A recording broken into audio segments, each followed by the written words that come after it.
Ito yung mga guys, yung mga idol yung ginawa ko nakarang araw. Tsaka ngayon ko pa ginawang finishing. Ayan, mga tropa. Ibay. Ibay talaga.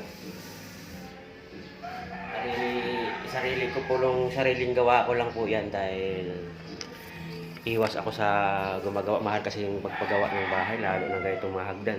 Ayan, no? Kaya total marunong naman lang ako mga guys, mga idol. Kaya ako na lang gagawa. Ayan, o. Natapos din sa tsaga ito kahit paano.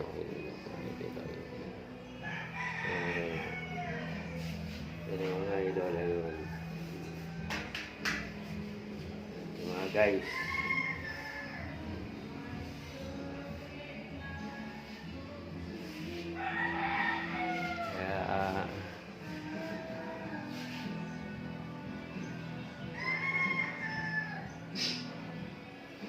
Matapos din yan sa paunti-unti kasi hindi naman minamadali yung bahay ko kasi pwede ko naman unti-unti ko gawin.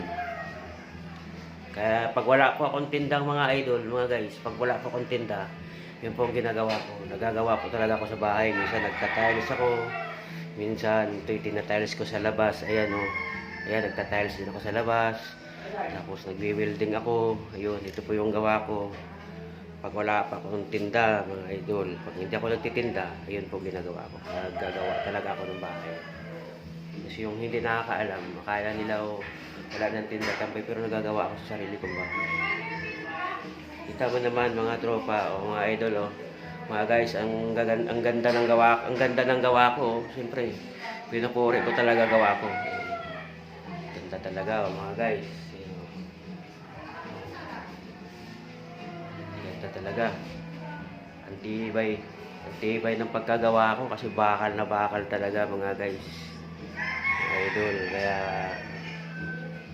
kung marunong naman tayo gumawa, tayo na lang, hindi na tayo kumuha pa ng nagabayad kasi ang mahal ng skill ngayon, lalo kung magpa-welding ka, ang mahal.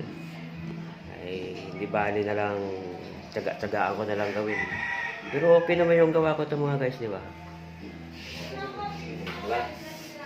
Tingnan mga guys. Pero matibay po yung gawa ko. Matibay po yan. At ganun po mga guys. Salamat mga guys. Supportan.